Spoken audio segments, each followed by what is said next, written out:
দেশের রাজনৈতিক ও অর্থনৈতিক বর্তমান অবস্থা পর্যালোচনা করে পরবর্তীতে করণীয় ঠিক করতে যুগপৎ আন্দোলনের শরিক জোট ও দলগুলোর সঙ্গে বৈঠক করেছে বিএনপি।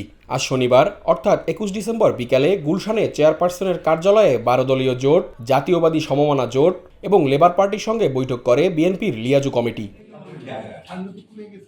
বিকেল ৪টায় ১২ দলীয় জোটের সঙ্গে বৈঠকে বিএনপি মহাসচিব মির্জা ফখরুল ইসলাম আলমগীর, স্থায়ী কমিটির সদস্য নজরুল ইসলাম খান, সেলিমা রহমান সহ ভাইস চেয়ারম্যান আব্দুল আউয়াল মিন্টু উপস্থিত ছিলেন। এই বৈঠকের পর সাংবাদিকদের সামনে কথা বলেন নজরুল ইসলাম খান ও ১২ দলীয় জোটের সমন্বয়ক জাতীয় পার্টির চেয়ারম্যান মোস্তফা জামান হায়দার।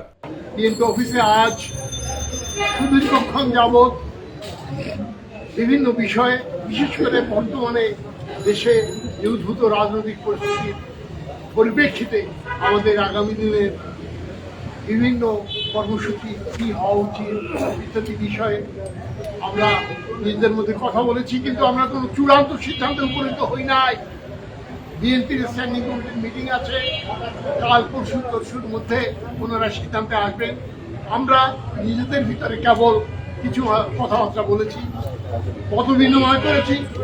সাংবাদিক বন্ধুগণ, আপনাদের কাছে আমি শুধু বিনীতভাবে এই কথাটুকুই বলতে চাই যে ১২ দলীয় জোট এবং বিএনপি এবং দেশের ফ্যাসিবাদ বিরোধী রাজনৈতিক শক্তিসমূহ দীর্ঘদিন যাবৎ যে আন্দোলন করে এসেছে, আমাদের সেই আন্দোলনের এবং সেই ঐক্যের প্রয়োজনীয়তা ফুরিয়ে যায় নাই। আগামীতে সেটা আরও গভীরভাবে অনুভূত হবে।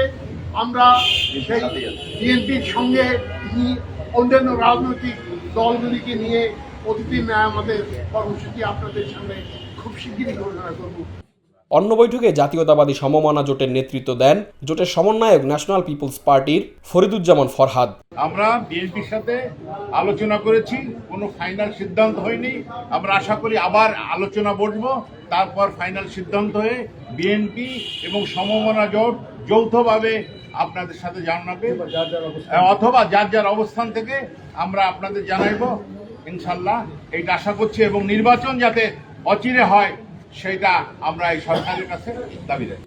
বিএনপির সূত্র বলছেন, বর্তমানে রাজনৈতিক পরিস্থিতি সহ কয়েকটি বিষয় সামনে রেখে বৈঠক ডেকেছে বিএনপি। এর মধ্যে রয়েছে অন্তর্বর্তীকালীন সরকারের প্রধান ডক্টর মোহাম্মদ ইউনূসের নির্বাচন ইস্যুতে দেওয়া বক্তব্যকে গুরুত্ব সহকারে বিবেচনা করে নিজেদের করণীয় ঠিক করা।